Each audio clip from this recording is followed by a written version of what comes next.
ഓം ശ്രീ ഗണേശ ശരദാ ഗുരുഭ്യോ നമഃ. ഹരി ഓം. ഓം നമോ ഭഗവതേ വാസുദേവായ. ഓം നമോ നാരായണായ. ഓം ശ്രീകൃഷ്ണ പരമാത്മനേ നമഃ. ഓം നമോ ഭഗവതേ സായി ദേവായ. സർവത്ര ഗോവിന്ദ നാമ സങ്കീർത്തനം. ഗോവിന്ദ ഗോവിന്ദ. നമ്മള് ഭഗവത്ഗീത വിചാരം 104-ാമത്തെ ഭാഗമാണ് നമ്മൾ ഇന്ന് എടുക്കുന്നത്. അതില് അധ്യായം 16 ദൈവാസുര സമ്പദ് വിഭാഗ യോഗം. അതായത് ദേവ സ്വഭാവങ്ങളും അസുര സ്വഭാവങ്ങളും തമ്മിലുള്ള വ്യത്യാസം എന്താണ് എന്ന് ഭഗവാൻ കൃത്യമായിട്ട് നമുക്ക് പറഞ്ഞു തരികയാണ്. അപ്പൊ നമുക്ക് ഓരോരുത്തർക്കും നമ്മളെ തന്നെ ഒന്ന് പരിശോധിച്ച് നോക്കാം. നമ്മൾ ഏത് ഭാഗത്താണ് നിൽക്കുന്നത്, എത്രത്തോളം നമ്മൾ ഇമ്പ്രൂവ് ചെയ്യാനുണ്ട് എന്നൊക്കെ നമുക്ക് വിസ്തരിച്ച് ഭഗവാൻ പറഞ്ഞിരുന്നതാണ് ദൈവാസുര സമ്പദ് വിഭാഗ യോഗം. അതിലാണ് നമ്മൾ ചെയ്യാൻ പോണം. മൂകം കരോതി വാചാലം പങ്കും ലംഘയതേ ഗിരിം യത്കൃപാതമഹം വന്ദേ പരമാനന്ദമാധവം. സർവത്ര ഗോവിന്ദ നാമ സങ്കീർത്തനം. ഗോവിന്ദ ഗോവിന്ദ. ഹരി ഓം. ദൈവാസുര സമ്പദ് വിഭാഗ യോഗം 24 ശ്ലോകങ്ങളാണ് ഇതിലുള്ളത്. പുരുഷോത്തമ നമ്മൾ ഉത്തമ പുരുഷനെ പറ്റിയിട്ടും ക്ഷരപുരുഷൻ അക്ഷരപുരുഷനെയൊക്കെ പറ്റിയിട്ട് ഭഗവാൻ കഴിഞ്ഞ അധ്യായത്തിൽ നമുക്ക് പറഞ്ഞു തന്നു. അപ്പൊ ആ പുരുഷോത്തമൻ ഉത്തമ പുരുഷനായിട്ടുള്ള ഭഗവാന്റെ സ്വരൂപ വിചാരത്തോടു കൂടിയാണ് നമ്മൾ സത്യസ്വരൂപം പൂർണ്ണമായിട്ട് മനസ്സിലാക്കുന്നത്. അതെങ്ങനെയാണ് വേണ്ടതെന്ന് ഭഗവാൻ നമുക്ക് പറഞ്ഞു തന്നു. ഇനിയും പിന്നെ 3 അധ്യായങ്ങളാണ് ബാക്കിയുള്ളത്. 16, 17, 18. 700 ശ്ലോകങ്ങളില് ഈ 3 പരന്ന് കിടക്കുകയാണ് ഈ 3 അധ്യായങ്ങളിലൂടെ ബാക്കിയുള്ളത്. അപ്പൊ അതില് ഭഗവാൻ എന്താണ് പറയുന്നത്? ജീവബ്രഹ്മൈക്യ അനുഭവം. ജീവനും ബ്രഹ്മനും, ജീവാത്മാവും ബ്രഹ്മാത്മാവും പരമാത്മാവുമായിട്ടുള്ള ഐക്യത്തിന് വേണ്ടിയിട്ട് ആർക്കൊക്കെയാണോ ആഗ്രഹമുള്ളവര് അവരെന്തൊക്കെയാണ് അറിഞ്ഞിരിക്കേണ്ടത്? ഈ അറിവുകൾ ഉണ്ടെങ്കിൽ മാത്രമേ നമുക്ക് നമ്മുടെ സാധനകൾ അതിലേക്ക് ഉയർത്തിക്കൊണ്ട് വരുവാനായിട്ട് പറ്റുള്ളൂ. ഈശ്വരനുമായിട്ടുള്ള സംയോജനം, യോഗം അതുണ്ടാവാനായിട്ട് എന്താണ് വേണ്ടത് എന്ന് ഭഗവാൻ വിസ്തരിച്ച് ഈ 3 അധ്യായങ്ങളിലായിട്ട് പറഞ്ഞു. 24, 48, 60, എനിക്ക് തോന്നുന്നു 120 ശ്ലോകങ്ങളാണ് എല്ലാം കൂടെ ഉള്ളത്. അതിലാണ് സ്വാമി നമുക്ക് പറഞ്ഞു തരുന്നത്. ഇതിൽ പറഞ്ഞത് അസുരവർഗവും ദേവവർഗവും. ദേവവർഗത്തെയും അസുരവർഗത്തെയും ജീവന്മാരെ മുഴുവൻ, ലോകത്തുള്ള സകല ജീവന്മാർ മനുഷ്യരെ മുഴുവനും 2 ഭാഗത്തിലാക്കി. ജീവന്മാരെ മുഴുവൻ 2 ഭാഗമായിട്ട് വിഭാഗിച്ചു. 2 ഭാഗമേ ഉള്ളൂ. ഒന്ന് നല്ലത്, ഒന്ന് മോശം. ഒന്ന് തിന്മ, നന്മ. അങ്ങനെ 2 ഭാഗം. അപ്പം ദേവസമ്പത്തിയുള്ളവർ സൽഗുണസമ്പന്നരായ സൽഗുണങ്ങൾ, അസുര സമ്പത്തിയുള്ളവര് ദുർഗുണങ്ങൾ. അപ്പൊ അത് ദുർഗുണവും സഗുണവും തമ്മിലുള്ള വ്യത്യാസം എന്തൊക്കെയാണ് അങ്ങനെ വേർതിരിച്ച് കാണിച്ചു തരുവാണ് ഭഗവാൻ ഇവിടെ. അപ്പൊ അതിന്റെ എല്ലാവരെയും 2 കൂട്ടരുടെയും ലക്ഷണങ്ങളൊക്കെ നല്ല വിസ്തരിച്ച് പറഞ്ഞു തന്നിട്ടുണ്ട്. അതുകൊണ്ട് തന്നെ ഈ അധ്യായത്തിന് ആ പേരും കൊടുത്തു, ദൈവാസുര സമ്പദ് വിഭാഗ യോഗം എന്ന്. അപ്പൊ ദേവവർഗത്തെ ആദ്യം, ദേവവർഗം, ദേവസ്വഭാവങ്ങൾ എന്തൊക്കെയെന്നാണ് സ്വാമി ആദ്യമായിട്ട് പറയുന്നത്. ഭഗവാനുവാച അഭയം സത്വസംശുദ്ധി ജ്ഞാനയോഗവ്യവസ്ഥിതി ദാനം ദമശ്ച യജ്ഞശ്ച സാധ്യായാസ്തവ ആർജവം അഹിംസാ സത്യമക്രോധം ത്യാഗശാന്തിരപൈശുനം ദയാഭൂതേശലോലുപ്തം മാർദ്ദവം ഹ്രീരജാബലം തേജക്ഷമാധൃതി ശൗചം അദ്രോഹോ നാദിമാനിതാ ഭവന്തി സമ്പദം ദേവീം അഭിജാതസ്യ ഭാരത. അല്ലയോ ഭാരത, അഭയം, ഭയമില്ലായ്മ. അഭയം എന്ന് വെച്ചാൽ നമ്മൾക്ക് ഭഗവാൻ അഭയം തരുന്നു എന്നുള്ള അർത്ഥത്തിലല്ല. ഇവിടെ സംസ്കൃതമാണല്ലോ. ഇവിടെ അഭയം എന്ന് വെച്ചാൽ ഭയമില്ലായ്മ. സത്ത് സംശുദ്ധി, അതായത് നമ്മുടെ അന്ധകരണ ശുദ്ധിക്കാണ് അത് പറയുന്നത്. അഭയം സത്വ സംശുദ്ധി, ജ്ഞാനയോഗ വ്യവസ്ഥിതി. എന്താണ് ജ്ഞാനം? ഈശ്വരൻ ഒന്നേ ഉള്ളൂ. ആ ഈശ്വരൻ സർവത്ര പ്രപഞ്ചത്തിൽ മുഴുവൻ വ്യാപിച്ചു കാണുന്നത് മുഴുവൻ ആ ഒരേ ഒരു ഈശ്വരനാണെന്നുള്ള സമഭാവന എപ്പോൾ വരുന്നോ അപ്പോഴാണ് നമുക്ക് ജ്ഞാനം ഉണ്ടാകുന്നത്. അപ്പൊ ജ്ഞാനയോഗ വ്യവസ്ഥ എന്ന് വെച്ചാൽ ഈശ്വരൻ ഒന്നേ എന്നുള്ള അടിയുറച്ച വിശ്വാസം. അതാണ് ഈശ്വരനും ഈശ്വരനുമായിട്ട് യോഗം ഉണ്ടായിരിക്കുന്നു. അങ്ങനെയുള്ള അവസ്ഥയാണ്. ഈശ്വരൻ മാത്രമേ ഉള്ളൂ, അപ്പൊ സർവ്വതും ഈശ്വരൻ തന്നെ എന്നുള്ള ആ ഒരു അറിവ്, അതാണ് ജ്ഞാനം. പിന്നെയോ ദാനം. ദാനം എന്ന് വെച്ചാൽ എന്താ? അർഹരുമായിട്ട് എല്ലാവർക്കും ചുമ്മാ സമ്പത്തെടുത്ത് ഇങ്ങനെ വാരി വിതറി കൊടുക്കാൻ ഭഗവാൻ പറയുന്നില്ല. ആർക്കാണോ അർഹതയുള്ളത് അവരുമായിട്ട് നമ്മുടെ സമ്പത്ത് പങ്കുവെക്കുക. അതിനുള്ള മഹാമനസ്കതയ്ക്കാണ് ദാനം എന്ന് പറയുന്നത്. ചുമ്മാ വാരിക്കോരി ഭിക്ഷക്കാർക്ക് ഇങ്ങനെ പൈസയൊക്കെ കൊടുത്താൽ അതിൽ ദാനം എന്ന് പറയാൻ പറ്റില്ല. കാരണം അവരത് സ്വാമിനെ പ്രത്യേകം പറഞ്ഞിട്ടുണ്ട്, അതവരെ ദുർവിനിയോഗം ചെയ്യും. ദുർവിനിയോഗം ചെയ്യാനാണ്. പണം കൊടുത്താൽ അവർ ദുർവിനിയോഗം ചെയ്യും. ഭക്ഷണം കൊടുത്താൽ അവർ സ്വീകരിക്കില്ല. ഭക്ഷണം കൊടുത്താൽ സ്വീകരിക്കാത്തതിന്റെ അർത്ഥം എന്താണ്? അവർക്ക് ഭക്ഷണത്തിന് പ്രശ്നമില്ല. ഭക്ഷണത്തിന് പ്രശ്നം ഇല്ലാത്തതുകൊണ്ടാണ് നമ്മൾ കൊടുക്കുന്ന ഭക്ഷണം ഭിക്ഷക്കാർ സ്വീകരിക്കാത്തത്. അവർക്ക് വിശപ്പില്ല. അപ്പൊ നമ്മൾ പണം കൊടുക്കണ്ട. പണം കൊടുത്താൽ അവരത് മിസ്യൂസ് ചെയ്യും. കോടീശ്വരന്മാരായ എത്രയോ പണക്കാര്, എത്രയോ ഭിക്ഷക്കാര് നമ്മുടെ പുട്ടപർത്തി തന്നെ ഉണ്ട്. ഭഗവാൻ പറയും, നിങ്ങളുടെ കയ്യിലുള്ളതിനേക്കാളും പണമുള്ളൂ ഇവിടുത്തെ ഭിക്ഷക്കാരുടെ കയ്യിലൊന്നും. നമ്മൾ നേരിട്ട് കണ്ടിട്ടുള്ളതാണ്. കാരണം ഈ ഫോറിനേഴ്സിന്റെ ഒക്കെ അടുത്തുനിന്നുണ്ട് ഈ പെൺകുട്ടികൾ ഒരു കൊച്ചിനെ ഒക്കെ തിരുത്തുകൊണ്ട് ഇങ്ങനെ പുറകെ നടക്കും. എന്നിട്ട് ഞാൻ സാമാനം വാങ്ങിക്കുന്ന കടയിൽ തന്നെ ഈ ഫോറിനറും കൂടെ കയറി വരും. എന്നിട്ട് ആ സ്ത്രീക്ക് പലതരത്തിലുള്ള സ്ഥലം പ്രൊവിഷൻസ് ഒക്കെ എത്ര രൂപ ചെലവാക്കിയാണ് വാങ്ങിച്ചു കൊടുക്കുന്നത് അറിയോ? അവൾ അതെന്ത് ചെയ്യും? മറിച്ചു വെക്കും. അവൾക്ക് ആവശ്യമില്ല. അതിനു വേണ്ടി ഇങ്ങനെ. അപ്പൊ ഞാൻ പിന്നെ അങ്ങേരോട് പറഞ്ഞു നോക്കും, ഇങ്ങനെ ചെയ്യാൻ പാടില്ല ഇത്. അപ്പൊ വസ്തുക്കൾ വാങ്ങിച്ചെടുത്ത് ഉപയോഗിക്കുമല്ലോ എന്നാണ് അവരുടെ വിചാരം. അവരത് മറച്ചു വെക്കാനാണ് അത് ചെയ്യുന്നത്. അപ്പൊ ഈ ദാനം എന്ന് പറയുന്നത് വളരെ ശ്രദ്ധയോടുകൂടി ചെയ്യേണ്ട ഒരു കാര്യമാണ്. ചുമ്മാ നമ്മൾ ചെയ്യുന്ന ദാനമാവില്ല. അതാണ് ഭഗവാൻ പറഞ്ഞത്, അർഹരായരുമായിട്ട് സമ്പത്ത് പങ്കുവെക്കാനുള്ള മഹാമനസ്കത. ദമം എന്ന് വെച്ചാൽ ഇന്ദ്രിയ നിഗ്രഹം. യജ്ഞം എന്ന് വെച്ചാല് നമ്മൾ ചെയ്യുന്ന എല്ലാ കർമ്മങ്ങളും ഈശ്വരാർപ്പണമായിട്ട് ചെയ്യുക. Work is worship. നമ്മൾ ചെയ്യുന്ന ജോലികളൊക്കെ ഈശ്വരാർപ്പണമായിട്ട് ചെയ്യുമ്പം അത് യജ്ഞമായിട്ട് മാറും. മനസ്സിലായില്ലേ? അതുപോലെ കർമാനുഷ്ഠാനം. സ്വാധ്യായം എന്ന് വെച്ചെന്താണ്? ഇത് ഭഗവത്ഗീതയും വേദങ്ങളും ഉപനിഷത്തുകളും ബാക്കിയുള്ള എത്രയോ പുരാണ പുസ്തകം. നമുക്കൊരു ലൈബ്രറി എത്രയോ വലിയ അധികം പുസ്തകങ്ങൾ വായിച്ചു തീരുക ജന്മത്ത്.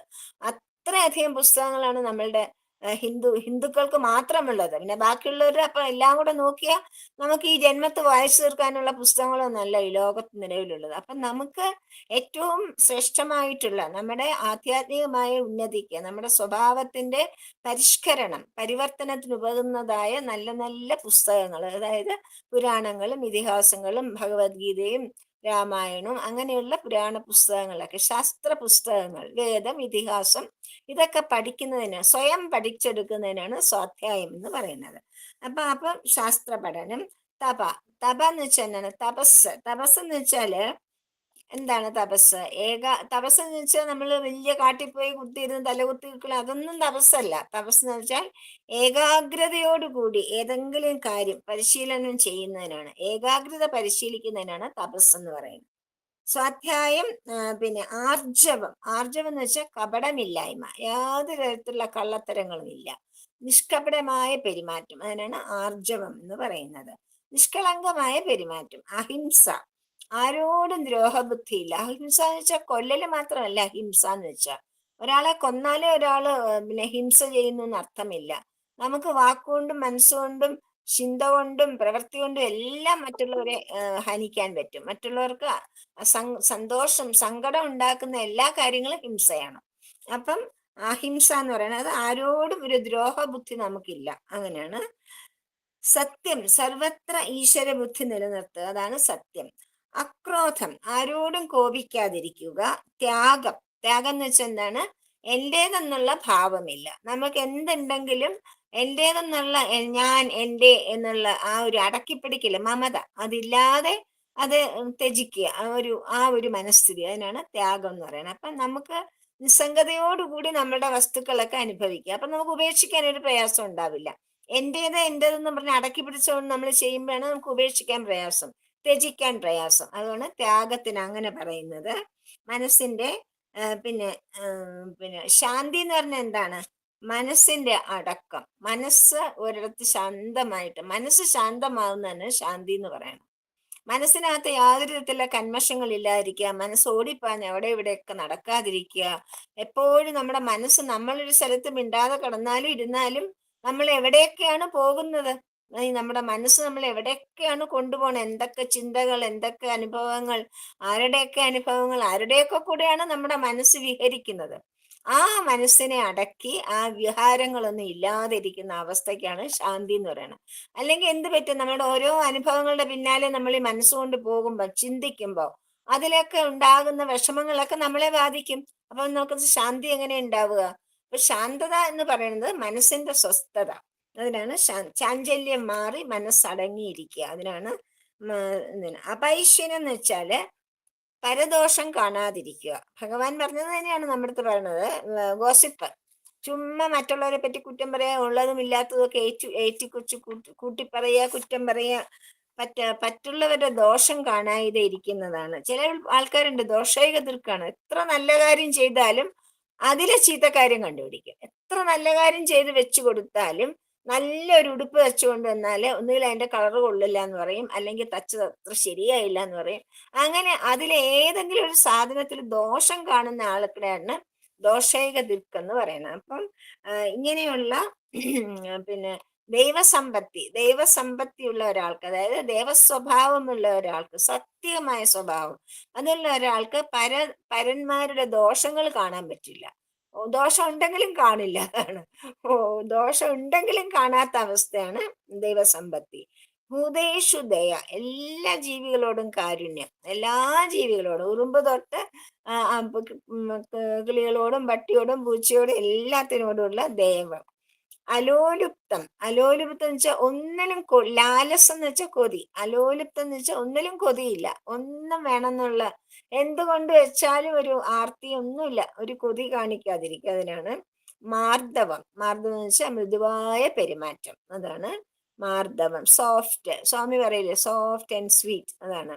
ഹ്രീ, ഹ്രീ എന്ന് വെച്ചാല് അധർമാചരണത്തിൽ ലജ്ജ. എന്തെങ്കിലും അറിയാതെ അധർമ്മം ചെയ്തു പോയാൽ അത് ലജ്ജിക്കുന്നതിനാണ്, അതോടെ തന്നെ അതിൽ മനസ്സിലാക്കിയിട്ട് അതിൽ ലജ്ജിക്കുന്നതിനാണ് ഹ്രീ എന്ന് പറയുക. അപാചലം, അപാചലം എന്ന് വെച്ചാൽ ചപലത ഇല്ലാതിരിക്കുക, അതായത് ഇളക്കമില്ലാത്ത അവസ്ഥ. തേജ, തേജ എന്ന് വെച്ചാൽ മനസ്സിന്റെ ബലം, തേജസ്സാണ് മനസ്സിന്റെ ബലം. അതുപോലെ ക്ഷമ, എന്തും നമുക്ക് ഗ്രഹിക്കുവാനും സഹിക്കുവാനുമുള്ള കഴിവ്. ക്ഷമ എന്ന് പറയുന്നത് എന്തും സഹിക്കാനുള്ള കഴിവ്. പിന്നെ ധൃതി, ധൈര്യം. ശൗചം, ശുചിത്വം. അദ്രോഹം, അന്യർക്ക് യാതൊരു തരത്തിലുള്ള ഉപദ്രവം ചെയ്യാതിരിക്കുക. നാദിമാനിത, നാദിമാനിത എന്ന് വെച്ചാല് മിക്കവാറും ഒരുപാട് പേർക്കുള്ള സ്വഭാവമാണ് ദുരഭിമാനം. ഇല്ലാത്തതുണ്ടെന്ന് അഭിമാനിച്ചിട്ടുള്ള ഒരു പിന്നെ പൊങ്ങച്ചം പറയലൊക്കെ ഒരുപാട് പേരിൽ കണ്ടിട്ടില്ലേ? ദുരഭിമാനമില്ലാത്ത അവസ്ഥയ്ക്കാണ് പിന്നെ എന്താ പറയുന്നത്? നാദിമാനിത.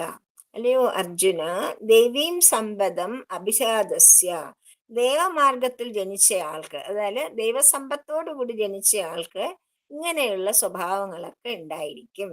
ഭയമില്ലായ്മ, അന്ധകരണ ശുദ്ധി, വസ്തു ഒന്നേ ഉള്ളൂ എന്ന ബോധം, അർഹരുമായിട്ടുള്ള സമ്പത്ത് പങ്കുവെക്കൽ, മഹാമനുസ്കത, ഇന്ദ്രിയ നിഗ്രഹം, ഈശ്വരാർപ്പണമായ കർമാനുഷ്ഠാനം, വേദശാസ്ത്ര പഠനം, ഏകാഗ്രതാ പരിശീലനം, കപടമില്ലായ്മ, ആരോടും കോപിക്കായിക, എന്റേതെന്ന ഭാവം ഇല്ലായ്മ, മനസ്സിന്റെ അടക്കം, പരദോഷം കാണായിക, ജീവികളോടെല്ലാം കാരുണ്യം, ഒന്നിലും കൊതിയില്ലായ്മ, മൃദുവായ പെരുമാറ്റം, അധർമാചരണത്തിൽ ലജ്ജ, ഇളക്കമില്ലായ്മ, മനസ്സിന്റെ ബലം, എന്തും സഹിക്കാനുള്ള കഴിവ്, ധൈര്യം, ശുചിത്വം, അന്യർക്ക് ഉപദ്രവം ചെയ്യായിക, ദുരഭിമാനമില്ലായിക.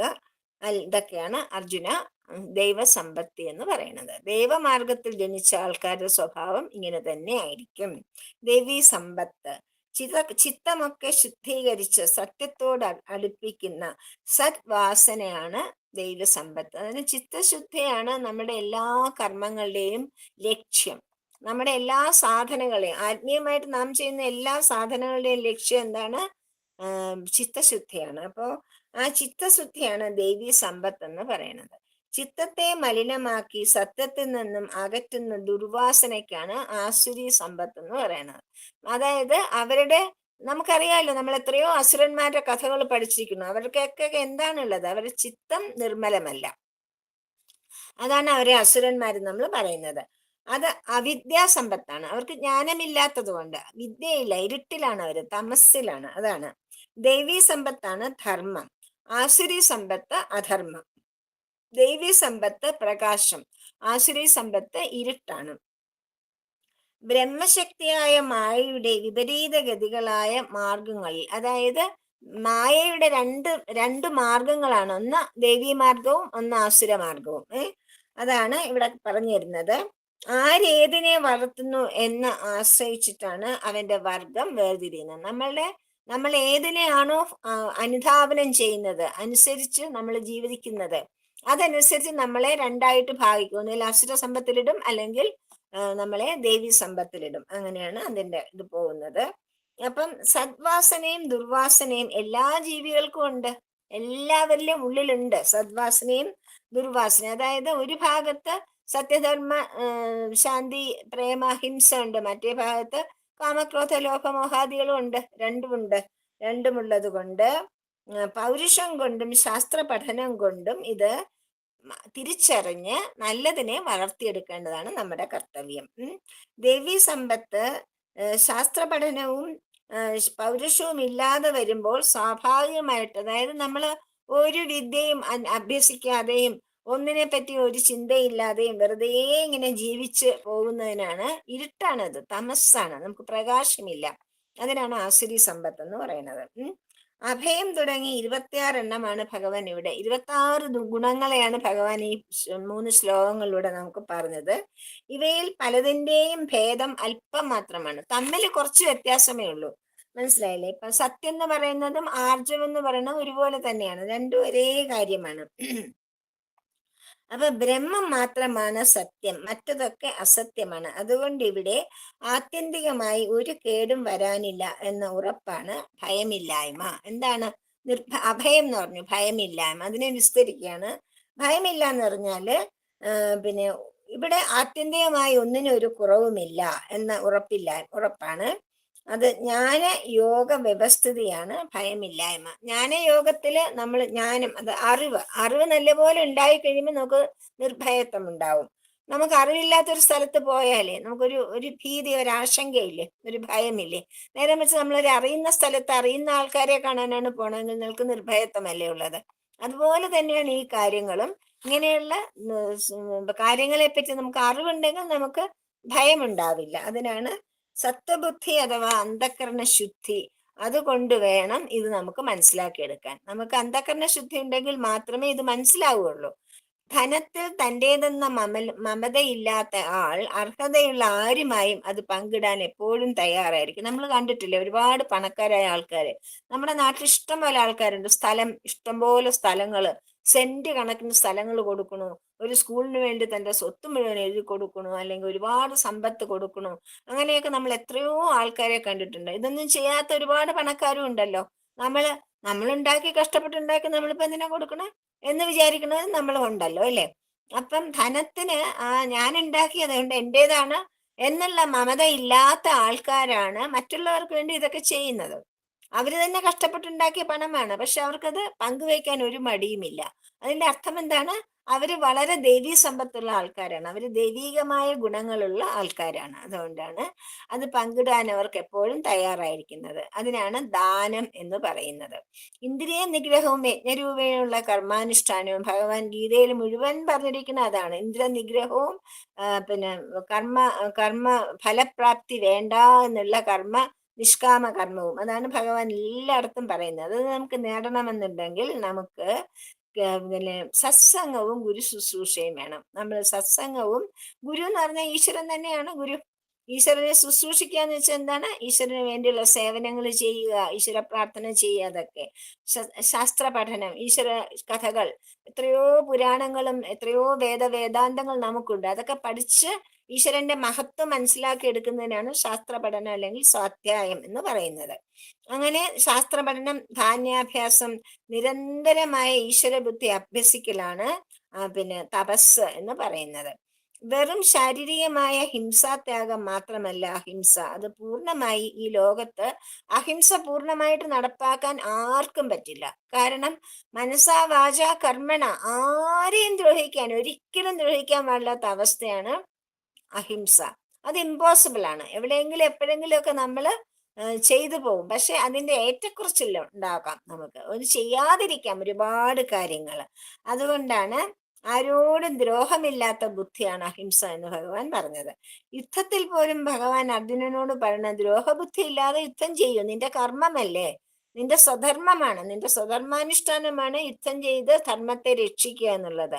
അതുകൊണ്ട് അതിലൊരു ദ്രോഹബുദ്ധി വേണ്ട, അവനെ കൊന്നിട്ട് തന്നെ കാര്യം എന്നുള്ള ആ ഒരു അഹന്തയോടുകൂടി ചെയ്യാതെ, എൻ്റെ കർത്തവ്യം ചെയ്യുന്നതിന്റെ ഒരു ഭാഗമായിട്ട് ഈ കൊല്ലും കൊലയും ഒക്കെ വേണ്ടി വരും, അങ്ങനെ ഒരു ദ്രോഹിക്കണം എന്ന് വിചാരിച്ച് ചെയ്യല്ല, എൻ്റെ ധർമ്മ പരിരക്ഷണത്തിന് വേണ്ടി എനിക്കെതിരെ വരുന്നതിനെ എനിക്ക് ഇല്ലായ്മ ചെയ്യേണ്ടി വരുന്നു, അങ്ങനെ ഒരു ദ്രോഹബുദ്ധിയോടുകൂടി സ്വധർമ്മം അനുഷ്ഠിക്കാനാണ് ഭഗവാൻ അർജുനനെ ഉപദേശിച്ചത്. അപ്പം ഈശ്വരബുദ്ധി എന്ന് പറയുന്നത് സർവത്ര ഭഗവാൻ നിറഞ്ഞിരിക്കുന്നു എന്നുള്ള അറിവ്. എവിടെയാണ് ലൗകികമായ സത്യം, എവിടെയാണ് വേണ്ടത്, എവിടെയാണ് വേണ്ടാത്തതെന്ന് ഈശ്വരബുദ്ധിയുള്ളവർക്ക് പ്രത്യേകം മനസ്സിലാകും. ഭഗവാൻ തന്നെ ധർമ്മപുത്രരെ കൊണ്ട് അസത്യം പറയിച്ചു എന്ന് പറയല്ലോ. പിന്നെ അശ്വത്ഥാമ ഹത പിന്നെ എന്ന് പറയുമ്പോഴ് ആനാന്നും കൂടെ പറഞ്ഞു, മനസ്സിലായില്ലേ? അത് അത് പിന്നെ പതുക്കെ പറഞ്ഞു, പക്ഷെ അസത്യം പറഞ്ഞ പോലെ തോന്നിപ്പിച്ചു, ഇല്ലേ?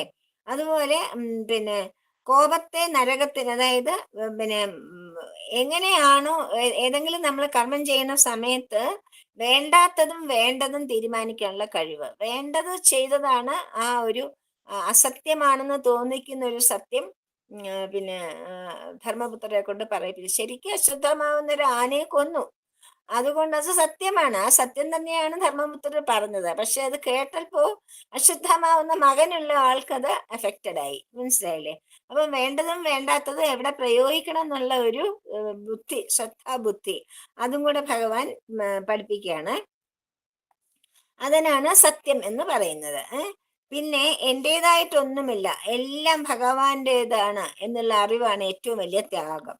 മനസ്സിനെ ഏത് പരിസ്ഥിതിയിലും ഈശ്വരനിഷ്ഠമായി ശാന്തമാക്കി നിർത്തുന്നതാണ് ശാന്തി. ഏത് പരിസ്ഥിതി എന്ന് വെച്ചാൽ ഒരു മനുഷ്യ ജീവിതത്തിൽ പലതരം അവസ്ഥകൾ പ്രതിദിനം വന്നുകൊണ്ടിരിക്കും. ദുഃഖം വരാം, നിരാശ വരാം, സങ്കടം വരാം, പഴയതൊക്കെ ഓർത്ത് വിഷമം വരാം, പല കാര്യങ്ങളും, അസുഖം വരാം, രോഗം വരാം, എന്തെല്ലാം കാര്യങ്ങൾ കൊണ്ട് നമ്മൾ ഡെയിലി ദിവസേന ഓരോരോ പ്രശ്നങ്ങൾ നമ്മൾ നേരിട്ടുകൊണ്ടിരിക്കുകയാണ്. അതിനെയൊക്കെ എങ്ങനെ നമ്മൾ വശത്താക്കി സന്തോഷമായിട്ട് എങ്ങനെ നമുക്ക് ജീവിക്കാൻ പറ്റും? അതിനുള്ള ഒറ്റ കാര്യം ശാന്തമായിട്ടിരിക്കാനുള്ളത് ആണെങ്കിൽ ഭഗവാൻ തരുന്ന കാര്യങ്ങളാണ് ഇതൊക്കെ. ഭഗവാനുമായിട്ട് അത് ഭഗവാന്റെ വരദാനമായിട്ട് എല്ലാം നമ്മൾ, ഭഗവാന്റെ ഇഷ്ടം, ഭഗവാൻ നമുക്ക് നല്ലതേ വരുത്തൂ എന്നുള്ള ദൃഢമായ വിശ്വാസത്തോടെ പോവുകയാണെങ്കിൽ നമ്മുടെ മനസ്സിന് ശാന്തി ഉണ്ടാവും. ഇല്ലെങ്കിൽ നമുക്ക് എപ്പോഴും അശാന്തിയായിരിക്കും. അതുപോലെ സത്വാനത്തെ ബലമായി തടയുന്ന ദുർവാസനയാണ് പരദോഷ ദർശനം. എല്ലാം ഈശ്വരമായി അനുഭവിക്കുവാൻ കൊതിക്കുന്ന ഒരാൾ ഒരിക്കലും പരദോഷം കാണില്ല, മറ്റുള്ളവരുടെ കുറ്റം കാണാൻ നടക്കില്ല. കാരണം എല്ലാത്തിലും ഈശ്വരൻ തന്നെയല്ലേ. അപ്പൊ മറ്റൊരാളിൽ നമ്മൾ ദോഷം ദർശിക്കുമ്പോൾ നമ്മൾ ഈശ്വരനിൽ തന്നെയാണ് ദോഷം ദർശിക്കുന്നത്. ഭഗവാൻ പറഞ്ഞിട്ടുണ്ട്, നിങ്ങൾ എൻ്റെ ഭക്തനെ അല്ലെങ്കിൽ വേറൊരു ജീവിയെ നിങ്ങൾ ഹിംസിക്കുമ്പോൾ എനിക്കാണ് ആ ഹിംസ ഏൽക്കുന്നത്. എത്രയോ ഉദാഹരണങ്ങൾ ശ്രീരാമനും ശ്രീകൃഷ്ണനും ഒക്കെ നമുക്ക് കാണിച്ചു തന്നിട്ടുണ്ട് പല കഥകളിലൂടെ, അല്ലേ? ഒരടി കൊള്ളുമ്പോൾ, ഭക്തനെ അടിക്കുമ്പോൾ ഭഗവാനാണ് അടി കൊള്ളുന്നത്. അതുപോലെ പിന്നെ നമ്മുടെ പുണ്ടരീനെ അടിച്ചപ്പം അടിച്ചപ്പോ ഭഗവാന്റെ ശ്രീരംഗപട്ടണത്തിലിരിക്കുന്ന ഭഗവാന്റെ പ്രതിമയിലാണ് ചോര വാർന്നത്. അങ്ങനെയൊക്കെ എത്രയോ കഥകൾ നമ്മുടെ പുരാണങ്ങളിലുണ്ട്. അപ്പൊ അതാണ് പിന്നെ അത് കാരുണ്യം എന്ന് പറഞ്ഞാല് പിന്നെ അത്രയധികം കാരുണ്യം നമുക്കുണ്ടെങ്കിൽ, നമ്മൾ പറഞ്ഞിട്ടില്ലേ, ഇപ്പൊ നമ്മൾ അഗസ്ത്യന്റെ ആശ്രമത്തിലോ അല്ലെങ്കിൽ വാത്മീകിയുടെ ആശ്രമത്തിലോ ഒക്കെ വിരുദ്ധ സ്വഭാവമുള്ള ജീവികൾ പോലും സന്തോഷമായിട്ട് ജീവിക്കുന്ന ഒരുപാട് ആശ്രമങ്ങളെ രാമായണത്തിലൊക്കെ പറയുന്നുണ്ട്. അതിന്റെ കാരണം എന്താണ്? ആ യോഗിമാരുടെ, അതായത് ഇപ്പൊ വാത്മീകി മഹർഷിയുടെ ആശ്രമം, വാത്മീകിയുടെ കാരുണ്യത്തിന്റെ പ്രഭാവം കൊണ്ട് സകല ജീവജാലങ്ങളും ശാന്തരാകുവാണ്. അവരുടെ ആ പ്രകൃത്യാലുള്ള സ്വഭാവം അറിഞ്ഞിട്ട് ഒരു ഒരു പുലിയും ഒരു പശുവും കൂടെ ഒരുമിച്ച് ജീവിക്കുന്നു, അല്ലെങ്കിൽ ഒരു പുലിയുടെ കുട്ടിക്ക് പശു പാല് കൊടുക്കുന്നു. ഇങ്ങനെയൊക്കെയുള്ള സംഭവങ്ങൾ ആശ്രമങ്ങളിൽ നടക്കുന്നത് വൈരുദ്ധ്യമുള്ള സ്വഭാവങ്ങളിലും കാരുണ്യത്തിന്റെ സ്പർശമേൽക്കുന്നത് കൊണ്ടാണ്. അതാണ് ഭഗവാൻ പറയുന്നത്. അപ്പം അങ്ങനെ കാരുണ്യം ഉള്ള സ്ഥലത്ത് വന്യമൃഗങ്ങൾ പോലും വൈരമില്ലാതെ കഴിഞ്ഞുകൂടും. ലോലുപത എന്ന് പറഞ്ഞാല് പിന്നെ മൃദുഭാവം അഭ്യസിക്കുക. ലോലുപത അതാണ് മൃദുഭാവം. സകലരെയും സുഹൃത്തായി തീരുന്നു, അതാണ് എല്ലാവരെയും സുഹൃത്തായി കാണുന്ന ഒരു ഭാവത്തിനാണ് മൃദുഭാവം എന്ന് പറയുന്നത്. മാർദ്ദവം അധർമാചരണത്തിൽ നിന്നും ലജ്ജയുള്ള ആൾക്ക് അതിൽ നിന്നും പിന്തിരിയാൻ കഴിയും. ചെറിയ ചെറിയ കാര്യങ്ങൾ മനസ്സ് ചലിക്കുന്നത് കൊണ്ട്, എല്ലാ കാര്യങ്ങളിലും മനസ്സ് ചഞ്ചലമാകുന്നതാണ് ചപലത എന്ന് പറയുന്നത്. അല്ലെങ്കിൽ തന്നെ മനസ്സ് ചഞ്ചലമാണ്. അതിൻ്റെ കൂടെ അതിനെ ഫോളോ ചെയ്യുകയാണെങ്കിൽ, മനസ്സിന്റെ ചാഞ്ചല്യത്തെ നമ്മൾ ഫോളോ ചെയ്യുകയാണെങ്കിൽ നമ്മൾക്ക് ആ ചാഞ്ചല്യം, ചപലത ഉണ്ടാവും. അങ്ങനെ പിന്നെ തേജസ്, ക്ഷമ, ധൈര്യം, ശുചിത്വം, അന്യനെ ദ്രോഹിക്കാതിരിക്കുക, ഇവയെല്ലാം തന്നെ വളരെ ശ്രേഷ്ഠമായ ഗുണങ്ങളായിട്ട് നമുക്ക് എല്ലാവർക്കും അറിയുന്നത് തന്നെയാണ്.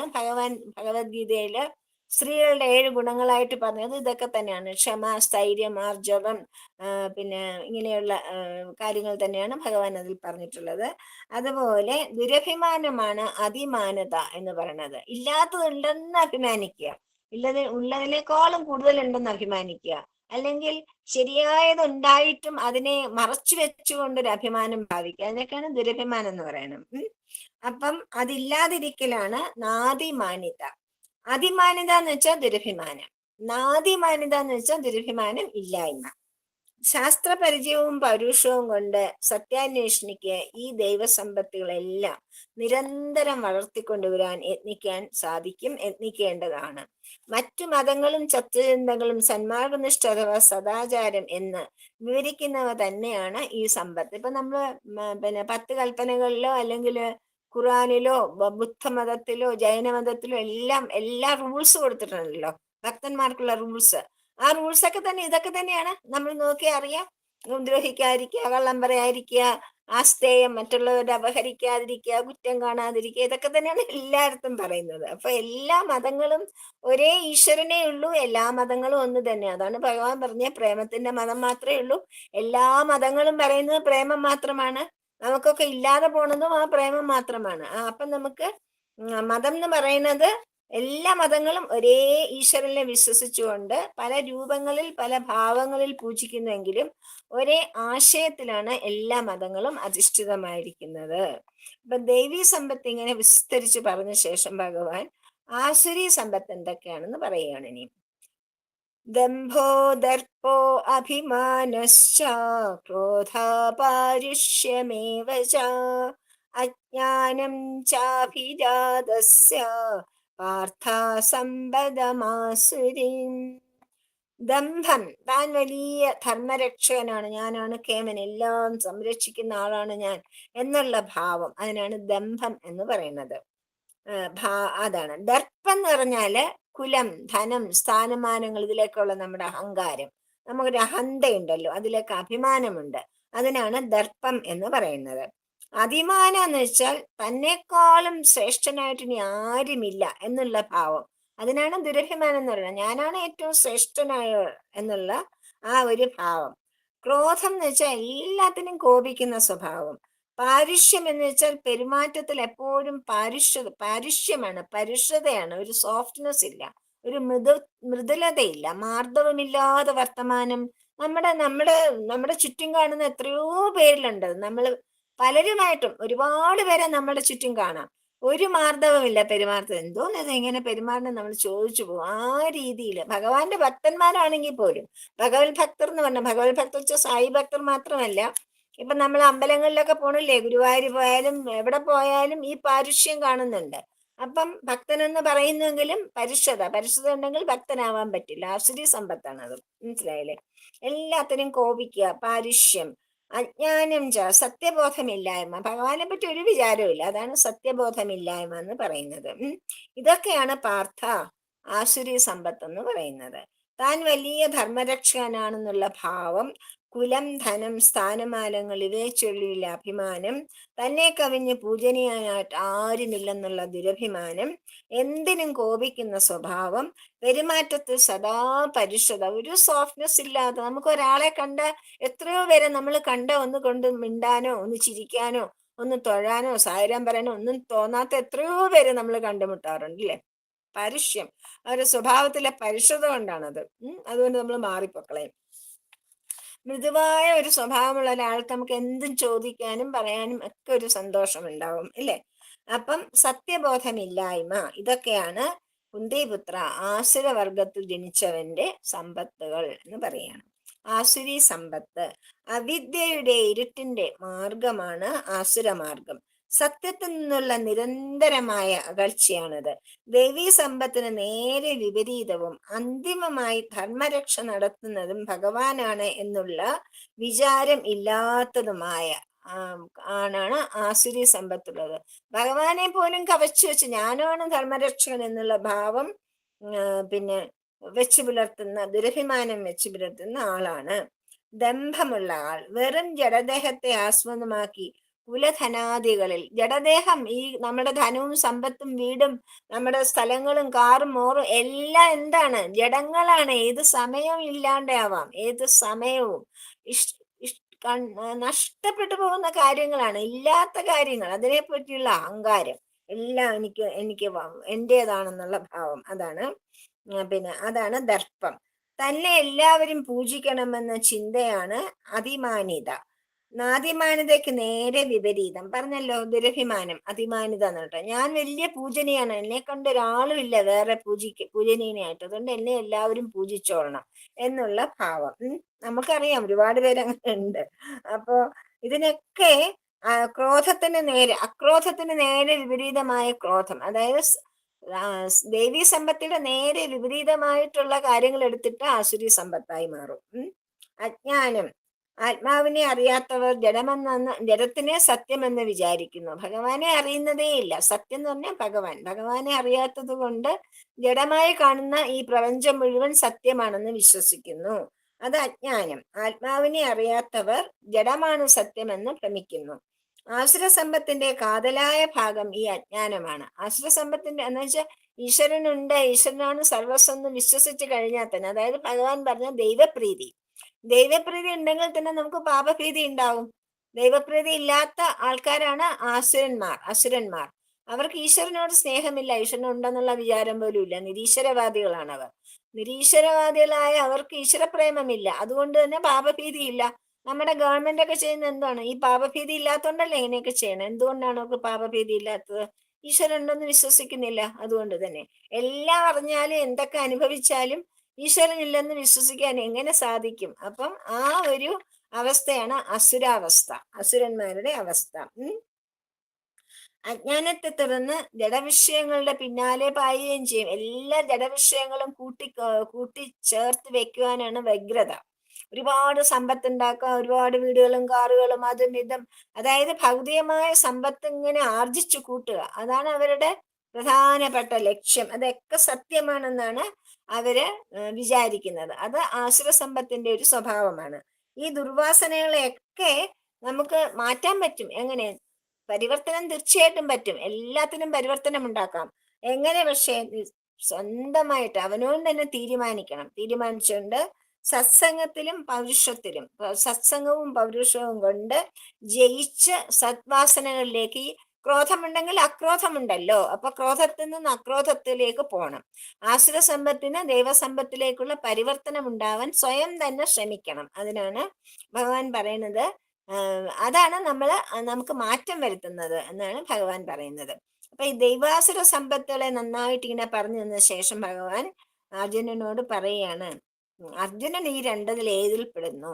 അർജുനന് ആസുര സമ്പത്താണോ ദൈവസമ്പത്താണോ ഉണ്ടതെന്ന് ഭഗവാൻ അർജുനനോട് തന്നെ പറയുകയാണ്. അർജുനൻ പറയാണ്, ദൈവീ സമ്പദ് വിമോക്ഷായ വിബന്ധായ സുരീമതാ മാശുച സമ്പദം ദൈവീം അഭിജാതോസി പാണ്ഡവ. ദേവീ സമ്പത്ത് സദാ നല്ല വാസനകളുള്ള, സദ്വാസനയുള്ള സ്വരൂപമാണ് ദേവി സമ്പത്ത്. വിമോക്ഷായ, മോക്ഷം നേടിത്തരുന്നതും ഈ ദേവി സമ്പത്താണ്. ആസുരി, ദുർവാസനാരൂപമായ ആസുരി സമ്പത്ത് നിബദ്ധമായ, അതായത് സംസാര ബന്ധം ശക്തിപ്പെട്ട് നമ്മളെ ബന്ധനസ്ഥരാക്കുന്നു. മത ഗണിക്കപ്പെടുന്നു. ഭാരത, അല്ലയോ അർജുന, മാ ശുച, നീ അശേഷം വിഷമിക്കേണ്ട ആവശ്യമില്ല. കാരണം ദേവീം അഭിജാന അസി, മോക്ഷകാരണമായ ദേവീ സമ്പത്തുമായിട്ടാണ് നീ ജനിച്ചിരിക്കുന്നത്. എന്നാൽ അർജുനനോട് പറയാം, ഇതൊക്കെ പറഞ്ഞെങ്കിൽ നീ പേടിക്കൊന്നും വേണ്ട അർജുന, നീ ജനിച്ചിരിക്കുന്നത് ദേവീ സമ്പത്തുമായിട്ട് തന്നെ ആണ് എന്നാണ് ഭഗവാൻ പറയുന്നത്. സമ്പദം സദ്വാസനാരൂപമായ ദേവീ സമ്പത്താണ് മോക്ഷം നേടിത്തരുന്നതും ദുർവാസനാരൂപമായ ആസുരി സമ്പത്ത് സംസാരബന്ധം ശക്തിപ്പെടുത്തുന്നു. സംസാരബന്ധം ശക്തിപ്പെടുത്തുമ്പോൾ നമുക്ക് എന്തുണ്ടാവുന്നു? ജനന മരണ ചക്രങ്ങളിൽ പെട്ട് വീണുകൊണ്ടേയിരിക്കണു. നമുക്ക് മോക്ഷപ്രാപ്തിയേ ഉണ്ടാവില്ല. നമ്മൾ ജനിച്ചും മരിച്ചും ജനിച്ചും മരിച്ചും പല യോനികളിൽ വീണ്ടും വീണ്ടും ജനിച്ചും കർമ്മങ്ങൾക്കും വാസനകൾക്കും ആവശ്യമായിട്ട് അധപ്പതിച്ചും അങ്ങനെ നമ്മൾ ജീവിച്ചുകൊണ്ട് പോകുന്നതിനാണ് ആശ്ചര്യ സമ്പത്തുള്ളവർക്ക് പറ്റുന്നത്. അപ്പൊ അർജുനനോട് പറയാം, അർജുനന് ക്ലേശമൊന്നും വേണ്ട, കാരണം നീ ദേവീ സമ്പത്തുമായിട്ടാണ് ജനിച്ചിരിക്കുന്നത്. സമ്പദം ദേവീം അഭിജാതോസി, അർജുനൻ ദേവീ സമ്പന്നനാണെന്നും അതുകൊണ്ട് മോക്ഷാർഹനാണെന്നാണ് ഭഗവാൻ ഇവിടെ വ്യക്തമാക്കിയിരിക്കുന്നത്. അർജുനൻ ദേവീ സമ്പന്നനാണെന്ന് പറയുമ്പോൾ പാണ്ഡവന്മാരെല്ലാവരും ദേവീ സമ്പന്നരാണ്. കാരണം അവരുടെ ജീവിതം നോക്കിയാൽ എങ്ങനെയാണ്? മഹാവീരന്മാരും നിർഭയന്മാരുമായിട്ടും ദേവീ സമ്പത്തുകളായ ക്ഷമ, ദമം, തപസ്, സത്യം, ശാന്തി തുടങ്ങിയ അവർ ഉറച്ചു നിൽക്കുന്നത്. എത്ര എത്ര എത്ര എത്ര കഷ്ടപ്പെട്ട ജീവിതങ്ങളെ! 2 വർഷമാണ്, 2 തവണയാണ് 12 വർഷം വരെ അവർ കാട്ടിൽ ജീവിച്ചത്. അതായത് 24 വർഷം, 24 പ്ലസ് 1 വർഷം പിന്നെ അജ്ഞാത ജീവിതം എന്ന് വെച്ചാൽ 25 വർഷമാണ് അവര് കാട്ടിൽ തന്നെ കഴിയുന്നത്. എന്തുമാത്രം പരീക്ഷണങ്ങളാണ്! അങ്ങനെ ഇരിക്കാൻ ഒരു ദിവസം ധർമ്മപുത്രക്ക് സഖി കെട്ടു. കാരണം ഈ അർജുനനും ഈ ഭീമനും ഈ നകുലനും സഹദേവനും പാഞ്ചാലിയൊക്കെ കാട്ടിലിരുന്നിട്ട് അവർക്ക് ഒട്ടും അനുയോജ്യമല്ലാതെ ചുമ്മാ റെസ്റ്റ് എടുക്കുക, വെറുതെ മന്ദബുദ്ധികളെ പോലെ ഇങ്ങനെ കണ്ടിട്ട് സങ്കടം വന്നിട്ട് കരഞ്ഞ് കൃഷ്ണ എന്ന് വിളിക്കുകയാണ്. അപ്പൊ കൃഷ്ണൻ വന്ന് എന്തിനാ എന്നെ വിളിച്ചതെന്ന് ചോദിച്ചു. കൃഷ്ണൻ പ്രത്യക്ഷപ്പെട്ടു. ചോദിച്ചു, എന്തിനാ എന്നെ വിളിച്ചത്? അതോ എന്റെ കൃഷ്ണ, എനിക്ക് അസഹനീയം, എനിക്ക് ഇതിനെ സഹിക്കാൻ പറ്റില്ല, എനിക്കിത് കാണാൻ വയ്യ. എന്നെ കാരണം എന്റെ അനിയന്മാരും എന്റെ ഭാര്യ, ഞങ്ങളുടെ ഭാര്യ പാഞ്ചാലി ഇങ്ങനെ കഷ്ടപ്പെടുന്നത് എനിക്ക് കാണാൻ വയ്യ കൃഷ്ണ എന്ന് പറഞ്ഞപ്പോ കൃഷ്ണൻ എപ്പോഴും ചിരിച്ചോണ്ടിരിക്കുക, എപ്പോഴും മന്ദഹാസ വദനനാണ്. അപ്പൊ ആഹാ അങ്ങനെയാണോ, വിഷമമുണ്ടോ? എന്നാ ഒരു കാര്യം ചെയ്തിട്ട് ഒരു ഇല പറിച്ചിട്ടാലും എന്തോ കുറിച്ചിട്ട് പറഞ്ഞു, വിഷമം വല്ലാതെ കൂടുമ്പോ ഇതൊന്ന് നോക്കിക്കോളൂ കേട്ടോ, ഇതിൽ എഴുതിയിരിക്കുന്ന വായിച്ചാൽ മതി, അപ്പം ശാന്തതയായിക്കോളും. അപ്പൊ വിഷമം വല്ലാതെ കൂടിയിരിക്കുന്ന സമയമുണ്ട്. ധർമ്മനിഷ്ഠ അപ്പൊ തന്നെ തുറന്നു നോക്കി, അതിലാണ് ഇരിക്കണ, this will also pass, this will pass. ഏതും ലോകത്തുള്ള ഏത് സംഗതിക്കും മാറ്റം ഉണ്ടാവും, നല്ലതാണെങ്കിലും കെട്ടതാണെങ്കിലും. നല്ല നിലയിലിരിക്കുന്ന ഒരാൾ, അതാണ് പിന്നെ മാറാപ്പ് തോളിലേറ്റിയ മന്നന്റെ തോളിൽ മാറാപ്പ് കയറ്റുന്നതും ഭവാൻ എന്നൊക്കെ പറഞ്ഞത്. മാളിക മുകളേറിയ മന്നന്റെ തോളിൽ മാറാപ്പ് കയറ്റുന്നതും ഭവാൻ എന്ന് പുന്താനം നമ്പൂതിരി പാടിയത്. ഏത് നിമിഷം എന്താണ് മാറ്റം വരിക എന്ന് നമുക്ക് പറയാൻ പറ്റില്ല. മനസ്സിലായില്ലേ? അപ്പൊ ഭൂകമ്പം, ഗുജറാത്തിലെ ഭയങ്കര ഭൂകമ്പം ഉണ്ടായല്ലോ. അപ്പൊ പറയാണ്, വലിയ കോടീശ്വരന്മാരൊക്കെ ഉടുതുണി ഇല്ലാതെയാണ് റോഡിൽ നിൽക്കുന്നത്. ഉടുതുണിക്ക് മറുതുണി ഇല്ലാതെ പുറത്ത് നിൽക്കുകയാണ് അവർ. സർവം നശിച്ചവരുടെ, ഒന്നുമില്ലാത്ത അവസ്ഥ. ഒന്ന് ആലോചിച്ച് നോക്കൂ. ഒരു 5 മിനിറ്റ് ഭൂകമ്പം ഉണ്ടായതാണ് ഗുജറാത്തിൽ. 5 മിനിറ്റ് നീണ്ടു നിന്നൊരു എനിക്ക് പറയാൻ കാര്യം, എന്റെ ഭർത്താവിന്റെ ജ്യേഷ്ഠന്റെ മകളന്ന് അവിടെ ഉണ്ടായിരുന്നു അലഹബാദിൽ. അപ്പൊ ആ കുട്ടി പറഞ്ഞാണ്, അവർക്കും നഷ്ടങ്ങളുണ്ട്, അവർ തിരിച്ച് നാട്ടിലേക്ക് പോരുകയാണ് ഉണ്ടായത്. അപ്പൊ അവര് പറയായിരുന്നു, എന്താണ് അവസ്ഥ എന്ന് വെച്ചാല് ഭയങ്കരം. ജീവൻ നഷ്ടപ്പെട്ടവര് കൂടാതെ സർവ്വം നഷ്ടപ്പെട്ടു. അപ്പൊ എപ്പോഴാണ് ഏത് മാറ്റമാണ് നമുക്ക് ഉണ്ടാവുക എന്ന് പറയാൻ പറ്റില്ല. അർജുനൻ അതുകൊണ്ട് എന്നിട്ടും ഇത്രയൊക്കെ വിഷമങ്ങൾ അനുഭവിച്ചിട്ടും ദമം, ക്ഷമ, തപസ്, സത്യം, ശാന്തി തുടങ്ങിയ ദേവീ സമ്പത്തുകൾ അവർ ഉപേക്ഷിച്ചിട്ടേ ഇല്ല. അവരൊരിക്കലും ക്രോധികളായിട്ടോ അങ്ങനെ ഒന്നും അവർ ചെയ്തിട്ടേ ഇല്ല. എന്താണ്, ഭഗവാന്റെ നിരന്തരമായ സാഹചര്യം, അവർക്ക് എപ്പോഴും ഭഗവാന്റെ സാമീപ്യം അതുകൊണ്ട് ലഭിച്ചു. ആ സാമീപ്യം ലഭിക്കാനുള്ള കാരണം എന്താണ്? ഭഗവാന്റെ സാമീപ്യം ലഭിക്കാനുള്ള കാരണം അവരുടെ ദൈവീ സമ്പത്തുകളാണ്. അവരുടെ ദൈവീ സമ്പത്ത് കാരണം ഭഗവാൻ അവരെ വിട്ടു നിൽക്കാൻ പറ്റില്ല. ഭഗവാൻ എപ്പോഴും അവരുടെ ഒപ്പം തന്നെ ഉണ്ടാവും. നമ്മൾ അങ്ങനെ ദൈവീ സമ്പത്തുള്ളവരായിട്ട് നമ്മൾ പരിവർത്തനം ചെയ്യുകയാണെങ്കിൽ ഭഗവാൻ നമ്മുടെ കൂടെ എപ്പോഴും ഉണ്ടാവും, യാതൊരു സംശയവും വേണ്ടാതെ. എന്ന് വെച്ചിട്ട് നമ്മുടെ ദുഃഖങ്ങൾ ഇല്ലാതെ ആവുമെന്നോ നമുക്ക് പരീക്ഷണങ്ങൾ ഇല്ലാതെ ആവുമെന്നോ അർത്ഥമില്ല. പരീക്ഷണങ്ങൾ ഉണ്ടാവും. നമ്മുടെ കർമ്മബന്ധം അനുസരിച്ച്, നമ്മളുടെ വാസന അനുസരിച്ച് നമ്മുടെ ജീവിതത്തിൽ നമുക്ക് നേരിടേണ്ടതായ കഴിഞ്ഞു വെച്ച കാര്യങ്ങളുടെ ബാങ്ക് ബാലൻസ് തീർക്കാനായിട്ട് അതൊക്കെ ചെയ്യേണ്ടി വരും. പക്ഷേ ഇതുപോലെ കൃഷ്ണൻ എഴുതി തന്നതുപോലെ ഭഗവാൻ നമ്മളോട് പറയും, this will pass, don't worry, ഇത് മാറും, ഇതിനും മാറ്റം വരും എന്ന ആ ഒരു ധൈര്യത്തോടുകൂടി നമ്മുടെ സത്സ്വഭാവങ്ങൾ കീപ്പപ്പ് ചെയ്യുക. ദുസ്വഭാവം കാണിച്ചുകൊണ്ട് ഇതിനൊന്നും മാറ്റം വരാൻ പോണില്ല. ഇതൊക്കെ നമുക്ക് അനുഭവിക്കണം. അതുകൊണ്ട് സൽസ്വഭാവം കാണിച്ചോളൂ, അതാണ് വേണ്ടത്. മനസ്സിലായില്ലേ? അപ്പോ ഭഗവാന് പിന്നെ ദൈവവർഗത്തെ കൈക്ക് പിടിച്ച് ഭഗവാൻ സത്യത്തോട് അടുപ്പിക്കുമെന്നും ഉള്ളതിന് തെളിവാണ് ഭഗവാൻ തന്നെ സാരഥിയായിട്ട് എപ്പോഴും ഭഗവാൻ അവർക്ക് സേവനം ചെയ്യാൻ തയ്യാറായിട്ട് ഓടി വരും. എപ്പോ വിളിച്ചാലും കൃഷ്ണ ഇവര് കൃഷ്ണന്ന് വിളിച്ചത് പാഞ്ചാലി അടുത്തേക്ക് ഓടി വന്ന്, എന്തിനാ എന്നെ വിളിച്ചത്? കൃഷ്ണദാ പിന്നെ എന്റെ ഊണ് കഴിഞ്ഞു, പാത്രത്തിൽ ഇനി ഒന്നും വരില്ല. ഇതാ ദുർവാസാവും 10,000 ശിഷ്യന്മാരും കൂടി ഇപ്പൊ ഊണ് കഴിക്കാനുള്ളൊരു ദുര്യോധനൻ പറഞ്ഞു വിട്ടതാണ് കേട്ടോ. അതായത് പാഞ്ചാലിയുടെ ഭക്ഷണമൊക്കെ കഴിഞ്ഞെന്ന് അറിയാം, കഴിഞ്ഞാൽ അതിൽ നിന്ന് ഒന്നും വരില്ല എന്ന് അറിയാം. ആ സമയം നോക്കി ചെല്ലാനായിട്ട് ദുര്യോധനൻ പറഞ്ഞു വിട്ടതാണ് ദുർവാസാവ് മഹർഷിക്ക് അതൊക്കെ അറിയാം. പക്ഷെ അദ്ദേഹവും വന്ന് പരീക്ഷിക്കാൻ, അനുഗ്രഹിക്കാനാണ് അദ്ദേഹം വന്നത്. അപ്പൊ കൃഷ്ണൻ പറഞ്ഞു, എന്നാ ആ പാത്രം ഒന്നും എടുത്തിട്ട് വരും, ഞാനൊന്ന് നോക്കട്ടെ, എനിക്ക് വല്ലാതെ വിശക്കണുണ്ട്, എന്തെങ്കിലും തരൂ എന്ന് പറഞ്ഞു. അപ്പൊ വളരെ ലജ്ജയോടുകൂടി, പാത്രമൊക്കെ ഞാൻ കഴുകി വെച്ചിരിക്കും, കഴുകുകയാണെങ്കിൽ ഇന്ന് തരൂ എന്ന് പറഞ്ഞു. നോക്കിയപ്പോ നന്നായിട്ട് കഴുകിയിട്ടില്ല കേട്ടോ, പാത്രത്തിന്റെ അറ്റത്തൊരു ചീരയില ഇരിക്കണം. ഭഗവാൻ ആ ചീരയില എടുത്ത് തിന്നിട്ട് ഒരു ഗ്ലാസ് വെള്ളവും കുടിച്ചപ്പോ 10,000 പേരുടെ വയറും സദ്യ ഉണ്ടതുപോലെ സംതൃപ്തമായി. വെറുതെ അങ്ങ് നിറയല്ല. ഒരു സദ്യ ഉണ്ട് കഴിഞ്ഞാൽ നമുക്കൊരു ഭയങ്കര ഒരു നല്ലപോലെ നല്ലൊരു സദ്യയൊക്കെ ഉണ്ട് കഴിഞ്ഞാൽ നമുക്കൊരു സംതൃപ്തി ഇല്ലേ? നല്ല ഭക്ഷണം കഴിച്ച് കഴിഞ്ഞിരിക്കും ഒരു സംതൃപ്തി. ആ സംതൃപ്തിയാണ്. അപ്പൊ ഇനി നമുക്ക് അങ്ങോട്ട് പോയാൽ ഭക്ഷണം കഴിക്കാൻ പറ്റില്ല, അതുകൊണ്ട് നമുക്ക് ഒളിച്ചു പൊക്കളയാം എന്ന് പറഞ്ഞ് ദുർവാസാവും ശിഷ്യന്മാരും കൂടെ ഒളിച്ചോടി പോവാണ്. അപ്പൊ ഭീമസേനൻ നിന്ന് പിടിച്ചു നിർത്തുമ്പോൾ പറഞ്ഞു, അയ്യോ വേണ്ട, ഇനി ഒരിക്കൽ വന്ന് ഞാൻ ഭക്ഷണം കഴിച്ചോളാം, ഞങ്ങൾ പോവട്ടെ എന്ന് പറഞ്ഞ് പോവുകയാണ്. അതാണ് കൃഷ്ണൻ, എപ്പോഴും വിളിപ്പുറത്തുള്ള ഭഗവാൻ. അങ്ങനെ പിന്നെ ഈ ആശ്രയ സമ്പത്തുള്ളവർക്ക് നമ്മൾ തന്നെ ഇപ്പൊ പറയാറില്ല, എന്ത് ദുഷ്ടന്മാരാണ്, എന്നിട്ടും പന പോലെ അങ്ങനെ വളരുകയാണ്, എന്തൊക്കെ സുഖങ്ങളാണ് അവർ അനുഭവിക്കുന്നതെന്നൊക്കെ നമ്മൾ പറയാറുണ്ടല്ലോ. ഇപ്പൊ തന്നെ നമ്മുടെ ചുറ്റും കാണുന്ന ഓരോ കാര്യങ്ങൾ കാണുമ്പോൾ നമ്മൾ പറയുന്നു, എന്തൊരു ദുഷ്ടന്മാരായിട്ട്, ഇവർക്ക് ഒരു പ്രശ്നവും ഇല്ലല്ലോ. നമ്മൾ പുറമേ കാണുന്നല്ലേ ഉള്ളൂ, അവർക്ക് എന്തൊക്കെ പ്രശ്നമുണ്ടെന്ന് നമുക്ക് അറിയുന്നില്ലല്ലോ. നമ്മൾ അവരുടെ പുറത്തുള്ള ദാടിയും മോടിയല്ലേ കാണുന്നുള്ളൂ. പക്ഷേ ആദ്യമൊക്കെ ഭൗതിക മേന്മകൾ ഉണ്ടെന്ന് അനുഭവിച്ചറിഞ്ഞുവാലും അന്ത്യം ഭൗതികവും ആധ്യാത്മികവുമായ തകർച്ച തന്നെയായിരിക്കും. അവര് തകർന്നു തന്നെ പോകും, യാതൊരു സംശയമില്ല. ജീവിതത്തിലാകെ ദൈവാസുര സമ്പത്തുകളുടെ വ്യാപ്തി എത്രമാത്രം ഉണ്ടെന്നാണ് ഭഗവാൻ പറയുന്നത് അടുത്തതില്. ദൗഭൂത സർഗൗ ലോകേസ്മിൻ ദൈവ ആസുര ഏവ ച ദൈവോ വിസ്തരശ പ്രോക്ത ആസുരം പാർത്ഥമേ ശൃണു. അസ്മിൻ ലോകേ, ഈ ലോകത്തിൽ, ദൈവ ആസുര ഏവച, ദൈവവർഗമെന്നും ആസുരവർഗമെന്നും ഭൂതവർഗ, 2 തരത്തിലുള്ള വർഗങ്ങളുണ്ട്. ജീവവർഗങ്ങൾ 2 തരത്തിലുള്ള ജീവവർഗങ്ങളാണ് ഉള്ളത്. സൃഷ്ടിയെ 2ആയിട്ട് ഭാഗിച്ചിരിക്കുകയാണ്. ഒന്ന് ആസുരവർഗം, ഒന്ന് ദൈവവർഗം.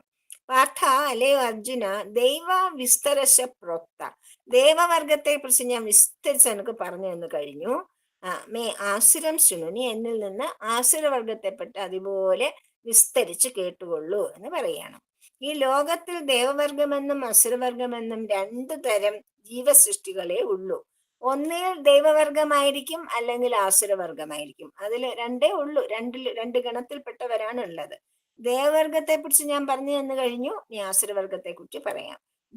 ഭൂത സർഗൗ, മനുഷ്യരിലായാലും മറ്റു ജീവിവർഗങ്ങളിലായാലും 2 ഇനമേ ഉള്ളൂ. ഒന്ന് ദൈവവർഗവും മറ്റേത് ആസുരവർഗവും. പുരാണങ്ങളിൽ കാണുന്ന ദേവാസുര വർഗങ്ങളെല്ലാം എല്ലാ ജീവജാലങ്ങളിലുമുള്ള ഈ 2 ഇനങ്ങളുടെയും പ്രതിനിധികളാണ്. ജീവിതം എവിടെ ആയാലും ഈ 2 വർഗങ്ങൾ തമ്മിലുള്ള സമരമാണ്. എപ്പോഴും അസുരനും ദേവനും തമ്മിലുള്ള യുദ്ധമാണ്. നന്മയും തിന്മയും തമ്മിലുള്ള യുദ്ധം, ഇരുട്ടും വെളിച്ചവും തമ്മിലുള്ള യുദ്ധമാണ്. ധർമ്മവും അധർമ്മവും തമ്മിലുള്ള യുദ്ധം. ആ സമരം ആരംഭിക്കുന്നത് എവിടെയാണ്? വ്യക്തികളുടെ ഉള്ളിലാണ്. ആദ്യമായി വർഗം തിരിയുന്നതും അവിടെ തന്നെയാണ്. വ്യക്തിയുടെ ഉള്ളിലെ സദ്വാസനകളാണ് അവിടുത്തെ ദേവവർഗം. അതേ തന്നെ ആ വ്യക്തിയുടെ ദുർവാസനകളാണ് അവിടുത്തെ അസുരവർഗം. ഞാൻ കുറച്ചു മുമ്പ് പറഞ്ഞ പോലെ ഒരു ഭാഗത്ത് സത്യധർമ്മ ശാന്തി പിന്നെ പ്രേമം, അപ്പുറത്ത് കാമക്രോധ ലോഭമോഹം, രണ്ടും കൂടെ ഒരുമിച്ച് നമ്മുടെ ഉള്ളിൽ തന്നെ കിടക്കുകയാണ്. ഇടയ്ക്കിടയ്ക്ക് ഏതാണ് പൊന്തി വരിക എന്ന് നമുക്ക് പറയാൻ പറ്റില്ല. ഇടയ്ക്കിടയ്ക്ക് നല്ലതും ചീത്തയും രണ്ടും പൊന്തി വരാറുണ്ടല്ലോ. അപ്പൊ നമ്മൾ നല്ലതിലാണ് നമുക്ക് ആഭിമുഖ്യം കൂടുതലുള്ളെങ്കിൽ ആ പൊങ്ങി വരുന്ന ആസുര സമ്പത്തിനെ നമ്മൾ അമർത്തും, നമുക്ക് അമർത്താനുള്ള കഴിവുണ്ടാവും, അല്ലെ? അപ്പൊ അതാണ് അവിടുത്തെ അസുരവർഗം. വ്യക്തിയുടെ ആന്തരജീവിതം ഇവ തമ്മിലുള്ള സമരമാണ്. ഈ സമരത്തിൽ ദുർവാസനകൾക്ക് പ്രാബല്യം കിട്ടിയാൽ ആ വ്യക്തി ബാഹ്യലോകത്ത് അസുരവർഗത്തിൽ ഉൾപ്പെടുന്നു. സദ്വാസനകളാണ് ജയിച്ചാൽ ദേവവർഗത്തിലും. പുറമേ അസുരവർഗം ഒരു ഭാഗമായി അണിനിരക്കുന്നു. പിന്നെ ഒരു ഭാഗത്ത് അസുരവർഗങ്ങൾ രണ്ടും കൂടെ ഇടകലർന്ന്, ദേവന്മാരും അസുരന്മാരും കൂടെ ഒരിക്കലും ഇടകലർന്ന് യുദ്ധം ചെയ്യില്ല. ഒന്നുകിൽ ദേവന്മാർ ഒരു ഭാഗത്ത്, അസുരന്മാർ മറ്റേ ഭാഗത്ത്, അവര് തമ്മിലാണ് യുദ്ധം. 10 ദേവന്മാര് 20 അസുരന്മാര്, അല്ലെങ്കിൽ 10 അസുരന്മാര് 20 ദേവന്മാര്, അങ്ങനെ ഒരിക്കലും കൂടിച്ചേർന്നുള്ള ഒരു യുദ്ധം ഉണ്ടാവില്ല. മനസ്സിലായില്ലേ? അപ്പൊ ഈ സമരത്തിന്റെ പ്രതീകമാണ് നമ്മുടെ ഈ ദേവാസുര സമരം എന്ന് പറയുന്നത്. നമ്മുടെ ഈ ഉള്ളിലുള്ള ഈ ആസുരവർഗവും ഈ ദൈവസമ്പത്തികളും തമ്മിലുള്ള യുദ്ധമാണ്. അത് തന്നെയാണ് ദേവാസുര യുദ്ധം എന്ന് പറയപ്പെടുന്നത്. അപ്പോഴേ ഇവർ തമ്മിലുള്ള സമരമാണ് ലോക ജീവിതം. പുരാണങ്ങളിൽ ഒരിക്കലും അവസാനിക്കത്തായി വിവരിക്കുന്ന ദേവാസുര സമരം ഈ സമരത്തിന്റെ പ്രതീകം. നമ്മൾ എത്രയോ പുരാണങ്ങൾ വായിച്ചാലും എല്ലായിടത്തും ദേവാസുര യുദ്ധം കാണാം. എല്ലായിടത്തും ഉണ്ട് ദേവാസുര യുദ്ധം. ഏത് പുരാണം എടുത്ത് വായിച്ചാലും അതിന്റെ അർത്ഥം എന്താണ്? ജീവിതത്തിൽ അതാണ് നടന്നുകൊണ്ടിരിക്കുന്നത്. മനുഷ്യരുടെ ഉള്ളിൽ തന്നെയാണ് ഇതൊക്കെ ഉള്ളത്. മനസ്സിലായില്ലേ? അപ്പൊ ഭഗവാൻ പറഞ്ഞു, ചിലപ്പോൾ ദേവന്മാർ ജയിക്കും, ചിലപ്പോൾ അസുരന്മാർ ജയിക്കും. അതുകൊണ്ട് മനുഷ്യലോകത്തിലെ ദേവാസുര വർഗത്തിന്റെ പ്രതീകമാണ് പാണ്ഡവ കൗരവ സമരം. അവരുടെ സമരവും ദൈവസമ്പത്തികളും അസുര സമ്പത്തികളും തമ്മിലുള്ള യുദ്ധം തന്നെ ആയിരുന്നു. കുട്ടിക്കാലം മുതൽ തന്നെ രണ്ടായി പിരിഞ്ഞ് ആരംഭിച്ചാണ് അവർ തമ്മിലുള്ള സമരം. മനസ്സിലല്ലേ? ആദ്യം മുതൽ തന്നെ ഭഗവാൻ കൃഷ്ണൻ പാണ്ഡവപക്ഷത്ത് നിൽക്കുന്നതായും കാണുന്നു. പാണ്ഡവന്മാരെ ഭൗതികമായും ആധ്യാത്മികമായും ഭഗവാൻ വിജയിപ്പിക്കുകയും ചെയ്തു ഗീതയില്. അതുകൊണ്ടാണ് ഇതിനെ ആശ്രയ സമ്പന്മാരുടെ കാര്യം അല്പം വിസ്തരിച്ച് പറയാമെന്ന് ഭഗവാൻ പറഞ്ഞത്. അങ്ങനെ അതിന് ഇൻട്രൊഡക്ഷൻ ആയിട്ട് വിസ്തരിച്ച് പറയാമെന്ന് പറഞ്ഞതിന് ഇൻട്രൊഡക്ഷൻ ആണ് ഇപ്പൊ പറഞ്ഞത്. അതായത് എല്ലാ മനുഷ്യരുടെ ഉള്ളിലും ആസുര സമ്പത്തും ദൈവസമ്പത്തും ഉണ്ട്. എല്ലാവരും ഈ രണ്ടുപേരും തമ്മിലുള്ള സമരമാണ് എല്ലാ പുരാണങ്ങളിലും ദേവാസുര സമരമായിട്ട് അല്ലെങ്കിൽ യുദ്ധമായിട്ട് പ്രഖ്യാപിക്കപ്പെട്ടിട്ടുള്ളത്. ഇവിടെ പിന്നെ കുരുക്ഷേത്ര യുദ്ധവും അതുപോലെ തന്നെ ദേവസമ്പത്തും ആസുര സമ്പത്തും തമ്മിലുള്ള യുദ്ധമായിരുന്നു. ഇവർക്ക് കൊച്ചിലെ കുട്ടിക്കാലം തൊട്ട് പാണ്ഡവന്മാർ അച്ഛൻ മരിച്ച് കാട്ടിലായിരുന്നു, മാദ്രിയും മരിച്ചല്ലോ. അപ്പൊ കുന്തി അവിടെ ആശ്രമത്തിൽ തന്നെ, പാണ്ഡു ഉണ്ടാക്കിയ ആശ്രമത്തിൽ തന്നെ ഈ 5 മക്കളെയും കൊണ്ട് ഒറ്റയ്ക്ക് താമസിക്കുകയായിരുന്നു. അപ്പോഴാണ് മഹർഷിമാർ അവിടെ ചെന്നിട്ട് പറഞ്ഞു, ഇതെന്തൊരു അന്യായമാണ്, ഇങ്ങനെ ഒറ്റയ്ക്ക് ഇവിടെ താമസിക്കാൻ പാടില്ല, ഈ കുട്ടികൾക്ക് വിദ്യാഭ്യാസം കൊടുക്കണ്ടേ, എന്തൊക്കെ ചെയ്യണം, അതുകൊണ്ട് നിങ്ങളുടെ അവകാശമാണ്, നിങ്ങൾ തിരിച്ചു കൊട്ടാരത്തിൽ തന്നെ പോകണം എന്ന് പറഞ്ഞ് അവരാണ് നിർബന്ധിച്ച് കൊട്ടാരത്തിൽ കൊണ്ടാക്കുന്നത്. അപ്പൊ അവിടെ ചെന്നപ്പോ തന്നെ ധൃതരാഷ്ട്ര അപ്പത്തേക്കും പാണ്ഡു മരിച്ചുകൊണ്ട് രാജാവായിട്ടൊക്കെ ഇരിക്കുന്നു. ദുര്യോധനാദികൾ 100 പേര്, അവരെല്ലാവരും തന്നെ ഈ പിള്ളേരെ കണ്ട നിമിഷം തന്നെ അവർക്ക് അസൂയയായി. എന്ന് വെച്ചാൽ ഇവര് ദൈവസമ്പത്തുള്ള വളരെ ശ്രേഷ്ഠരായ കുട്ടികളും അവര് ആസുര സമ്പത്തുള്ള പിള്ളേര്. അന്ന് തൊട്ട് തുടങ്ങിയ സമരമാണ്. അപ്പൊ ഭഗവാൻ കൃഷ്ണൻ ദ്വാരകയിൽ വരുമല്ലോ, ദ്വാരകയല്ല, പിന്നെ മധുരയിൽ വരുമല്ലോ. കംസന്റെ ഇത് തന്നെ, കംസവധമൊക്കെ കഴിഞ്ഞ ശേഷം ഭഗവാൻ അക്രൂരനോട് പറഞ്ഞു, അക്രൂരൻ കുന്തിയുടെ ബ്രദറാണ്, അക്രൂരനോട് പറഞ്ഞു, പോയിട്ട് ഹസ്തിനപുരത്തിൽ പോയിട്ട് പാണ്ഡവന്മാരും അമ്മായി കുന്തിയും അവിടെ ഉണ്ട്, അവർക്ക് എന്താണ് ചെയ്യുന്നത്, അവരെങ്ങനെയാണ് ജീവിക്കുന്നതെന്ന് അറിഞ്ഞിട്ട് എന്നോട് വന്ന് പറയൂ എന്ന് പറയും. അവിടെ ചെന്ന് നോക്കിയപ്പോഴാണ് കുന്തി ദേവി പറയും, അനിയാ നീ വന്നത് വളരെ നന്നായി, ഒരുപാട് കാലമായിട്ട് സ്വന്തം ആൾക്കാരെ ഒന്നും കണ്ടിട്ടേ ഇല്ല കുന്തി ദേവി, ആദ്യമായിട്ട് വളരെ വർഷങ്ങൾക്ക് ശേഷം അനിയനെ കാണുകയാണ്, അക്രൂരനെ. അപ്പൊ അക്രൂരനോട് പറഞ്ഞു ഇങ്ങനെ കാര്യം. അപ്പൊ അക്രൂരൻ തന്നെ മനസ്സിലാക്കുകയാണ് എത്ര മോശമായിട്ടാണ് ഇവര് പിന്നെ ട്രീറ്റ് ചെയ്യുന്നതെന്ന്. അപ്പൊ തിരിച്ചു വന്ന് കൃഷ്ണനോട് പറയുകയാണ്, ഇങ്ങനെയൊക്കെയാണ് അവിടുത്തെ സംഭവങ്ങൾ. അപ്പൊ കൃഷ്ണനും ബലരാമനും ഒക്കെ വന്ന് അന്ന് തൊട്ട് ആ കുട്ടിക്കാലം തൊട്ട് തന്നെ പാണ്ഡവന്മാരുടെ കൂടെ തന്നെയാണ് ശ്രീകൃഷ്ണൻ. അന്ന് കൃഷ്ണനും കുട്ടിയാണ്, 10-14 വയസ്സ്, 10-11 വയസ്സിലല്ലേ മധുരയിൽ വന്നത്. അപ്പോഴ് അങ്ങനെ തന്നെ ഭഗവാൻ അന്നേ തൊട്ട് അവരെ സംരക്ഷിക്കുക എന്നുള്ളത് ഭഗവാൻ ഏറ്റെടുത്ത ഒരു ഇതായിരുന്നു. പ്രവൃത്തിഞ്ച നിവൃത്തിഞ്ച ജനാനാ വിദുരാസുരാഹ ന ശൗചം നാമി ചാചാരോ ന സത്യം തേഷു വിദ്യതേ. ആസുരജന, അതായത് ആസുര സമ്പത്തികളായ ആളുകൾ, പ്രവൃത്തിഞ്ച നിവൃത്തിഞ്ച, പ്രവൃത്തി എന്നോ നിവൃത്തി എന്നോ വ്യത്യാസം അവർക്കില്ല. നമുക്കറിയാലോ എന്താണ് പ്രവൃത്തി മാർഗം. നമ്മുടെ മായാ പ്രപഞ്ചം, ഭൗതികമായ ജീവിതത്തിലുള്ള ആസക്തിയും അതിലുള്ള ആ രീതിയിലുള്ള ജീവിതം നയിക്കുന്നതിനാണ് പ്രവൃത്തി മാർഗം എന്ന് പറയുന്നത്. നിവൃത്തി എന്ന് വെച്ചാൽ അറിയാലോ, നിവൃത്തി എന്ന് വെച്ചാൽ എന്താ? മോക്ഷമാർഗം. നിവൃത്തി മാർഗം എന്ന് വെച്ചാൽ ആത്മീയമായ സമ്പത്തികൾ ആർജിച്ചുകൊണ്ട് നിവൃത്തി നേടുക, അതായത് ഈശ്വരനിലേക്ക് പോവാനുള്ള നമ്മുടെ ജീവിത ലക്ഷ്യമായ ഈശ്വര പ്രാപ്തിക്ക് വേണ്ടി, ഈശ്വര സാക്ഷാത്കാരത്തിന് വേണ്ടി പ്രവർത്തിക്കുന്നതിനാണ് നിവൃത്തി മാർഗം എന്ന് പറയുന്നത്. പക്ഷേ ആസുര സമ്പത്തികളായുള്ള ആളുകൾക്ക്, സമ്പന്നരായ ആളുകൾക്ക് ഇത് തമ്മിലുള്ള വ്യത്യാസം പോലും അറിഞ്ഞുകൂടാ. അവർക്ക് ആ പ്രവൃത്തിയെന്നും നിവൃത്തിയെന്നും ഒന്നും വ്യത്യാസമല്ല. അവരൊരു പോക്ക് അങ്ങനെ പോവുകയാണ്. അവരിൽ ശൗചമ്യ വിദ്യതേ. ശൗചം എന്ന് വെച്ചാൽ മനഃശുദ്ധി, ചിത്തശുദ്ധിയാണ്. ചിത്തശുദ്ധി തന്നെയാണ് എല്ലാത്തിനും അത്യാവശ്യം. എല്ലാ ആത്മീയ സാധനങ്ങളുടെയും ലക്ഷ്യം തന്നെ ചിത്തശുദ്ധിയാണ്. ഈ അവർക്ക് ശൗചമില്ല. ശൗചം എന്ന് വെച്ചാൽ വൃത്തി. എവിടെ വൃത്തിയില്ല? ചിത്തത്തിൽ വൃത്തിയില്ല. മനഃശുദ്ധി മണ്ണിട്ട് നോക്കിയല്ല, ഒരു കടുകുമണി പോലും കാണില്ല. ആചാര അഭിനവിദ്യ, അതുപോലെ തന്നെ ആചാരം എന്ന് വെച്ചാൽ എന്താണ്? സ്വഭാവശുദ്ധി, ആചരിക്കുക. ആചാരങ്ങൾ എന്ന് വെച്ചാൽ ആചരിക്കുന്നവ. ആചരിക്കുക എന്ന് വെച്ചാൽ എന്താണ്? സ്വഭാവം. നമ്മൾ കൃത്യമായിട്ട് ചെയ്തുകൊണ്ട് പോകുന്ന കാര്യങ്ങള് ശീലമായി മാറും ആദ്യം. ആ ശീലങ്ങളാണ് പിന്നെ നമ്മുടെ സ്വഭാവമായിട്ട് രൂപീകരിക്കപ്പെടുന്നത്. മനസ്സിലായില്ലേ? Repeated action becomes habits, and repeated habits become character എന്നാണ് പറയുന്നത്. അപ്പോൾ ഇവിടെ എന്താണ് സംഭവിക്കുന്നത്? ആസുര സമ്പത്തികൾക്ക് അവർക്ക് സ്വഭാവശുദ്ധിയേ ഇല്ല. അവർക്ക് റിപ്പീറ്റഡ് ആക്ഷൻ മുഴുവൻ ശുദ്ധമല്ലാത്തതായതുകൊണ്ട് അവര് ദുസ്വഭാവികളായി മാറുന്നു. അത് സത്യം ന വിദ്യത, അവർക്ക് സത്യം ഉണ്ടാവില്ല. അവർക്ക് സത്യം എന്നൊരു സ്വഭാവമേ അവരുടെ സ്വഭാവത്തിൽ ഉണ്ടാവില്ല. ആശ്രയ സമ്പന്നരായ ആളുകൾ പ്രവൃത്തി എന്തെന്നോ നിവൃത്തി എന്തെന്നോ അറിയുന്നതേ ഇല്ല. അവരിൽ മനഃശുദ്ധി കാണുവാനില്ല, സ്വഭാവശുദ്ധി ഉണ്ടാവില്ല, സത്യവും കാണുവാനുണ്ടാവില്ല. ആസുരവർഗത്തിന്റെ സാമാന്യ ലക്ഷണമാണ് ഭഗവാൻ ഇവിടെ പറയുന്നത്. പ്രവൃത്തി നിവൃത്തികളെ വേർതിരിച്ചറിയാണ് മനുഷ്യജന്മം ലഭിച്ചാൽ ഒരാൾ ചെയ്യേണ്ട പ്രാഥമിക കൃത്യം. പ്രവൃത്തി മാർഗം ഏതാണ്, നിവൃത്തി മാർഗം ഏതാണ്? നമുക്ക് പ്രവൃത്തി മാർഗത്തിൽ അതിലാണ് നമ്മുടെ ആചാര്യന്മാര് നമുക്ക് ബ്രഹ്മചര്യം, ഗാഹസ്ഥ്യം, വാനപ്രസ്ഥം, സന്യാസം എന്ന 4 ആശ്രമങ്ങൾ ഉണ്ടാക്കി തന്നത്. അതായത് ജനിച്ച തൊട്ട് കുറെ കാലം വരെ പ്രവൃത്തി മാർഗത്തിലൂടെ പോയി ആ പ്രവൃത്തി മാർഗത്തിൽ ജീവിക്കുന്ന സമയത്ത് തന്നെ ഈശ്വരനെ അറിയാനുള്ള സാധനങ്ങളിലൂടെ നിവൃത്തി മാർഗത്തിലേക്ക് പ്രവേശിക്കുമ്പോൾ നമ്മൾ വാനപ്രസ്ഥത്തിലും സന്യാസത്തിലും ഒക്കെ എത്തിച്ചേരും. മനസ്സിലായില്ലേ? അത് ചെയ്യുകയാണ് ജീവിതത്തിന്റെ ലക്ഷ്യം. ആ ലക്ഷ്യം മറന്നുകൊണ്ട് കർമ്മബദ്ധനായി തന്നെ ദേഹം വെടിയനാണ് നമ്മള് നിവൃത്തി മാർഗവും പ്രവൃത്തി മാർഗവും അറിഞ്ഞില്ലെങ്കിൽ.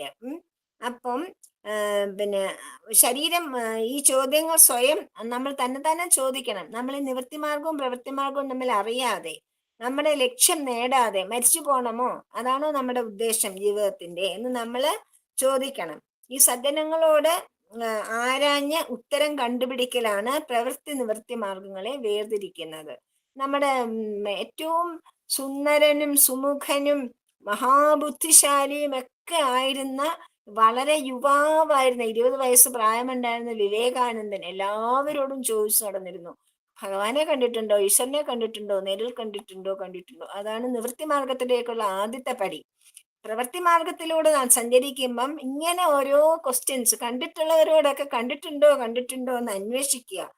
അങ്ങനെ പ്രവൃത്തി നിവൃത്തി മാർഗങ്ങളെ വേർതിരിച്ച് ശരീരം കർമ്മം ചെയ്യുമ്പോഴും പൂർണ്ണമായ കർമ്മവാസന വിമുക്തി, അതായത് നിഷ്കാമമായിട്ട് കർമ്മം ചെയ്തുകൊണ്ട് കർമ്മവാസനകൾ കൂട്ടി വെക്കാതെ വീണ്ടും ജന്മങ്ങൾക്ക് ഇടവരുത്താതെ, അതാണ് വേദാന്തം നമ്മളെ ഉപദേശിക്കുന്നത്. അവിടെ കൊണ്ടെത്തിക്കുന്ന മാർഗമാണ് നിവൃത്തി മാർഗം. ഇനി പ്രവൃത്തി മാർഗത്തിൽ തന്നെയും ഇരുട്ടിലേക്കുള്ള പതനം ഒഴിവാക്കിക്കൊണ്ട് കർമ്മം ചെയ്യാനുള്ള ഉപായങ്ങളും നിർദ്ദേശിക്കപ്പെട്ടിട്ടുണ്ട്. പ്രവൃത്തി മാർഗത്തിലാണെങ്കിൽ പോലും, ഭൗതികമായ ജീവിതം നമ്മൾ ജീവിക്കുമ്പോൾ പോലും നമുക്ക് നിവൃത്തി മാർഗത്തിലേക്ക് പ്രവേശിക്കാനുള്ള വഴിയുണ്ട്. എന്താണ്? പിന്നെ നമുക്ക് നമ്മുടെ കർമ്മങ്ങളൊക്കെ നിഷ്കാമമായിട്ടും ഈശ്വരന് സമർപ്പിച്ചുകൊണ്ട്, നമ്മളല്ല കർത്തൃഭോക്തൃ ഇതില്ലാതെ ഞാനാണ് കർത്താവ് ഞാനാണ് ഭോക്താവ് എന്നുള്ള ഭാവമില്ലാതെ നമ്മൾ കർമ്മം ചെയ്യുമ്പം അതുണ്ടാവും. പക്ഷേ അതില്ലാതെ ആകുമ്പോൾ എന്തുണ്ടാവുന്നു? ആശ്രയ സമ്പന്നന്മാർക്ക് ഇതൊന്നും വേർതിരിച്ച് കാണാനുള്ള കഴിവില്ല. കഴിവുണ്ടെങ്കിൽ അവരത് വേർതിരിച്ച് കാണാൻ കൂട്ടാക്കുകയുമില്ല. അതാണ്. അത് നിമിത്തം അവരുടെ മനസ്സ് ദുർവാസനകളുടെ കൂത്തരങ്ങായിട്ട് മാറും. ആർജവമല്ല, വക്രതയായിരിക്കും അവരുടെ മനസ്സിന്റെ സ്വരൂപം. ആർജവം എന്ന് വെച്ചാൽ എന്താ? നിഷ്കളങ്കമായ സത്യസന്ധമായ സ്വഭാവം. അതല്ലാതെ നിഷ്കപടമായ സ്വഭാവം. അവർക്ക് കാപട്യമാണ് അവരുടെ സ്വഭാവം. മനസ്സിലായില്ലേ? അശുദ്ധമായി തീരും. അപ്പൊ മനസ്സിന്റെ സ്വരൂപം ഈ ദുർവാസനകളുണ്ട് ഏറ്റവും മോശമാവും. മനസ്സ് അശുദ്ധമായി തീരും, മലിനമായി തീരും. ഇത് നിമിത്തം സമൂഹത്തിന് തന്നെ അവർ ആപത്തായി തീരും. നമ്മൾ കാണുന്നില്ലേ? ഈ പ്രവൃത്തി മാർഗത്തിൽ നിന്നുകൊണ്ട് എത്രയോ ചിത്തശുദ്ധി ഇല്ലാത്ത ആൾക്കാരാണ് നമുക്ക് ഈ സങ്കടങ്ങളൊക്കെ വരുത്തുന്നത്, ഈ ദുഷ്ടതകളൊക്കെ ചെയ്യുന്നത്. അവരിൽ നിന്ന് അപ്പം സമൂഹത്തിന് തന്നെ അവര് ആപത്തായി തീരും. സത്യം അവരിൽ നിന്ന് ഓടി മറയും. അവർ ചിന്തിക്കുന്നത് ഒന്നായിരിക്കും, പറയുന്നത് മറ്റൊന്നായിരിക്കും. പറയുന്നത് ഒന്നായിരിക്കും, ചിന്തിക്കുന്നത് വേറൊന്നായിരിക്കും. ചിന്തിക്കുന്നതും പറയുന്നതും പ്രത്യേകമായിരിക്കും, പ്രവർത്തിക്കുന്നത് നേരെ വിരുദ്ധമായ ഒരു കാര്യമായിരിക്കും. അതായത് പറയുന്നുണ്ട്, മനസ്സന്യാത് വജസ്സന്യാത് കർമ്മന്യന്യാത് ദുരാത്മനാം മനസ്സേകം വജസ്സേകം കർമ്മണ്യേകം മഹാത്മനാം. മഹാത്മാക്കളുടെ സ്വഭാവം എങ്ങനെയാണ്? ത്രികരണ ശുദ്ധി. ചിന്ത, വാക്ക്, പ്രവൃത്തി എന്നുള്ള 3 കരണങ്ങളാണ് നമുക്കുള്ളത്. കരണം എന്ന് വെച്ചാൽ നമുക്ക് ജീവിച്ചുകൊണ്ട് പോകുമ്പോൾ ഉപയോഗിക്കാനുള്ള വസ്തുക്കൾ, ഉപയോഗ സാധനങ്ങൾ, അല്ലെങ്കിൽ നമ്മുടെ കരണങ്ങൾ. ആ കരണങ്ങൾക്ക്, ത്രികരണങ്ങൾക്ക് ശുദ്ധി ഉണ്ടാവണം. അതിന് എന്ത് വേണം? ചിന്ത ഒന്ന്, മനസ്സെന്ന് വെച്ചാൽ ചിന്ത, വാക്കൊന്ന്, പ്രവൃത്തി ഒന്ന്. ചിന്ത പോലെ വാക്ക്, വാക്ക് പോലെ പ്രവൃത്തി. അതിനാണ്, അങ്ങനെയുള്ളവരെയാണ് മഹാത്മാക്കൾ എന്ന് പറയുന്നത്. അതേ സമയത്ത് മനസ്സന്യാത്, ചിന്ത ഒരു തരം, വജസ്സന്യാത്, വജസ് വാക്ക് വേറൊരു തരം, പ്രവൃത്തി അന്യാത്, അങ്ങനെയുള്ളവരെ ദുരാത്മാക്കൾ എന്ന് പറയുന്നു. ദുരാത്മാക്കൾ എന്നാണ് അങ്ങനെയുള്ളവരെ പറയുക.